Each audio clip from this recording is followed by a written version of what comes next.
अस्सलाम वालेकुम। उम्मीद है आप सब खैरियत से होंगे। तो सबसे पहले मैं आप लोगों को बता दूं कि फ़ोटोशॉप को डाउनलोड कैसे करते हैं। गूगल पे आके आपने सर्च करना है फाइल CR। यहाँ पे पहली वेबसाइट आएगी, इस पर क्लिक करेंगे। सर्च बार में सर्च करेंगे फ़ोटोशॉप।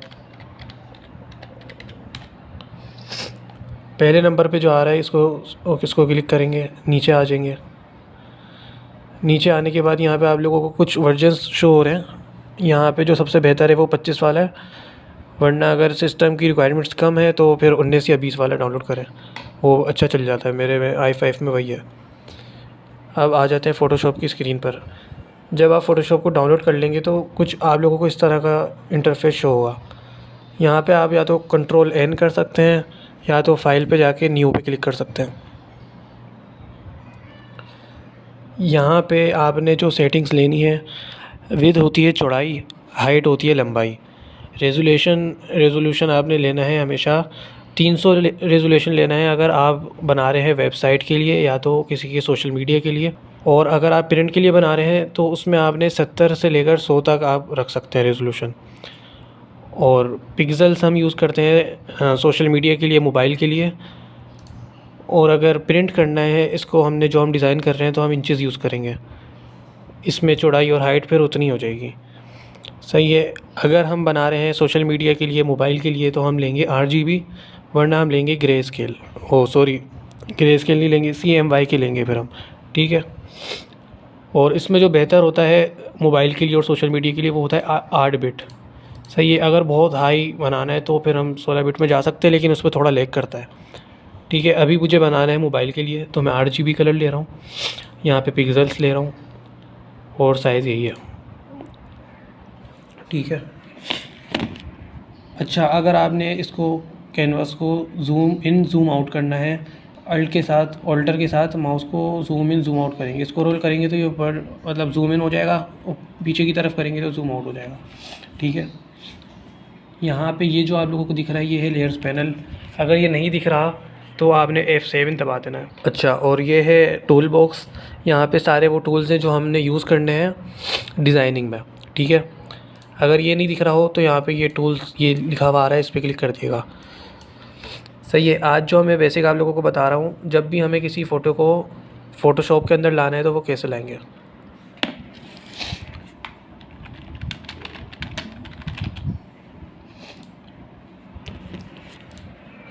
जैसे ये एक डिज़ाइन है, इसको मुझे कॉपी करना है। इसको यहाँ से मैंने कॉपी करा, कॉपी इमेज, फ़ोटोशॉप में आया, यहाँ पे मैंने Ctrl+V कर दिया। अच्छा, अभी ये जो है वो सिलेक्ट हुआ है। इसको हटाएंगे कैसे? इसको हटाने के लिए या तो आप इंटर दबा सकते हैं या तो आप लेयर पे क्लिक कर सकते हैं। ठीक है। अच्छा, इसको मूव करना है तो इसको मूव करने के लिए हम यूज़ करेंगे मूव टूल का। ये जो पहले नंबर पे आप लोगों को दिख रहा है मूव टूल है ये। इसको ऐसे ऐसे करेंगे तो ये मूव हो जाएगा।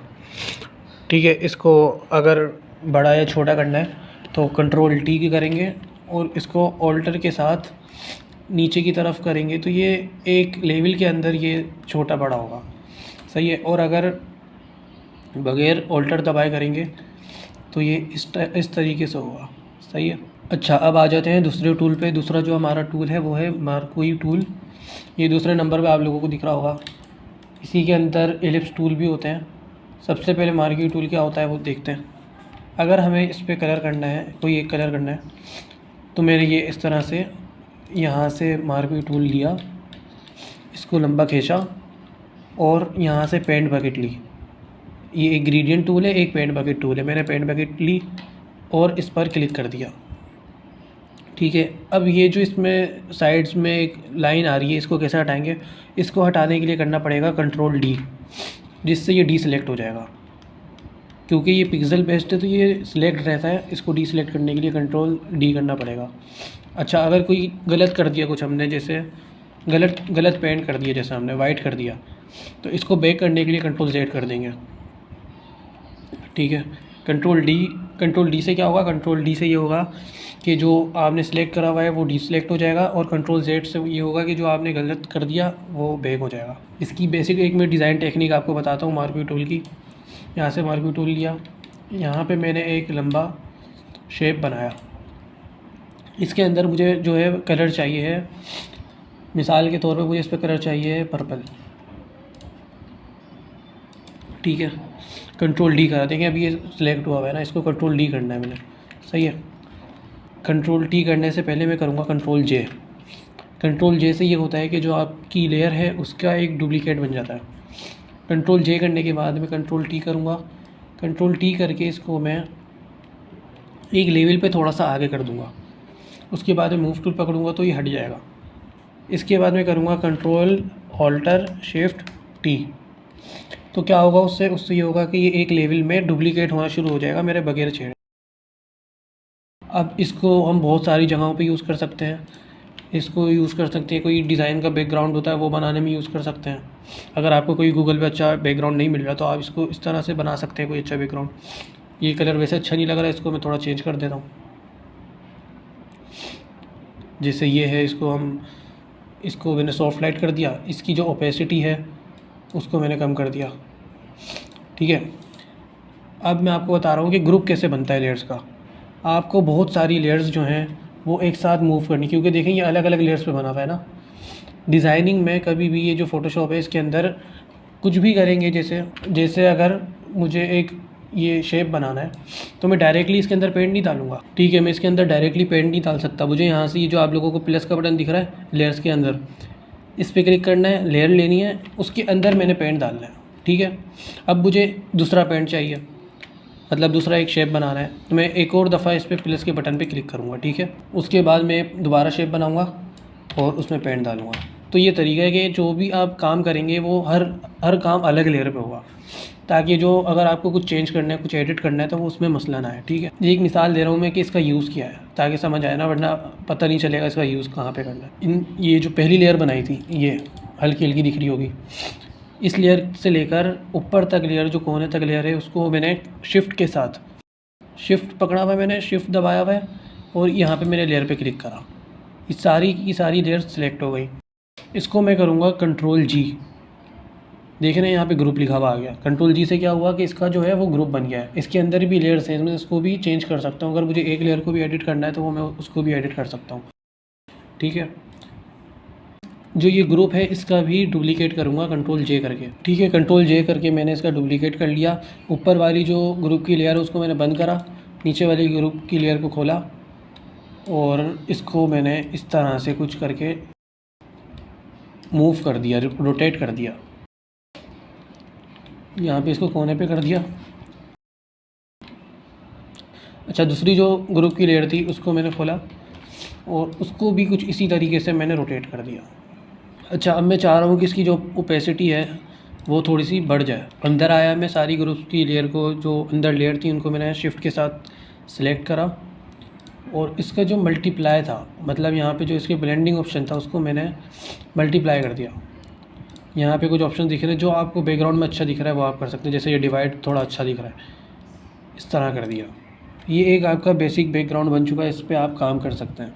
बहुत अच्छा नहीं बना लेकिन बेसिक बन गया है, क्योंकि अभी मैं जो चीज़ सिखा रहा हूँ वो इतनी एडवांस नहीं है। अभी एडवांस चीज़ें भी सिखाऊंगा लेकिन मैं पहले आपको बेसिक सिखा रहा हूँ ताकि जो बाकी चीज़ें हैं वो भी समझ आना शुरू हो, ठीक है। आज मैंने आपको दो चीज़ें बताई हैं, एक मूव टूल बताया है और दूसरा मैंने बताया है मार्क्वी टूल। इससे बनते हैं शेप्स। इसके अंदर ही आपको सर्कल टूल भी मिल जाएगा, जिसको एलिप्स टूल बोलते हैं। शिफ्ट करके इसको खींचेंगे तो ये बन जाएगा, लेकिन ये मैं बताऊंगा कल। अगर मैं अभी बताऊंगा तो ये शायद समझ ना आए। इसके अलावा मैं एक और चीज़ बता रहा हूँ कि अगर किसी फ़ोटो को हमने उसका जो, जैसे कोई किसी इंसान की फ़ोटो है उसका बैकग्राउंड हमने रिमूव करना है तो वो कैसे करेंगे। जैसे ये एक आदमी की फ़ोटो है तो इसको मुझे करना है, इसका जो बैकग्राउंड है ना उसको मैं रिमूव करना चाह रहा हूँ। तो इसको रिमूव करने के लिए मैं, ये ऊपर सिलेक्ट का ऑप्शन दिख रहा है, इस पर क्लिक करूँगा। यहाँ से मैं सब्जेक्ट पे क्लिक करूँगा। थोड़ा सा टाइम लेगा ये, उस पर आपके सिस्टम पे डिपेंड करता है कि कितना जल्दी उसके बैकग्राउंड को रिमूव करता है। देखें अब ये लाइनें बनी हुई आ गई, इसका मतलब है कि ये यहाँ से ये सिलेक्ट हो गया है। इसको मैं करूँगा कंट्रोल जे। ये मैं आसान तरीका बता रहा हूँ, कंट्रोल जे करेंगे तो ये अलग हो जाएगा। इसकी जो पहले वाली लेयर है, जो असल लेयर है, उसको बंद कर देंगे और ये आपका बैकग्राउंड रिमूव हो गया, ठीक है। अब जैसे कोई डिज़ाइन है, कोई बर्थडे कार्ड होता है तो उस टाइप के डिज़ाइंस में ये चीज़ें काम आती हैं। वैसे तो ये सबसे ज़्यादा काम आने वाला टूल है, ये हर डिज़ाइन में काम आएगा, ठीक है।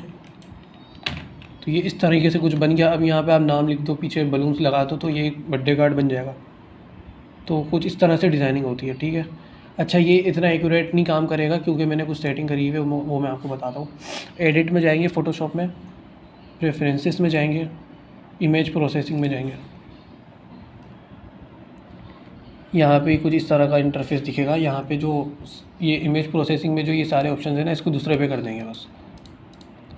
तो ये थोड़ा अच्छे तरीके से जो है वो बैकग्राउंड को रिमूव करेगा, ठीक है। आज की क्लास ख़त्म करते हैं। जो चीज़ आप लोगों को समझ आ गई है, समझाई है, वो बता देता हूँ। सबसे पहले मैंने बताया मूव टूल, उसके बाद मैंने बताया मार्क्वी टूल, और सबसे पहले जो मैंने बताया था वो था कि फ़ोटोशॉप में फ़ाइल कैसे ओपन करते हैं, ठीक है। इसके बाद जो मैं लास्ट चीज़ आपको बता रहा हूँ वो है कि फ़ाइल को सेव कैसे करेंगे। यहाँ पे फ़ाइल का ऑप्शन दिख रहा है, यहाँ पे सेव अस करेंगे, सेव एज़ करेंगे। यहाँ पे जो भी मैंने नाम देना है इस तरह वो कर दिया, PhD चूज़ कर लिया। अगर PDF में करना है तो PDF में कर सकते हैं, मुझे भी PhD में करना है। सेव करा, ओके करा, ये फ़ाइल आ गई मेरे पास। यहाँ पर ये फ़ाइल मेरे पास आ गई, ठीक है। आज के लिए इतना ही, बाकी मैं कल आप लोगों को सिखाऊंगा, ठीक है। तो अल्लाह हाफ़िज़।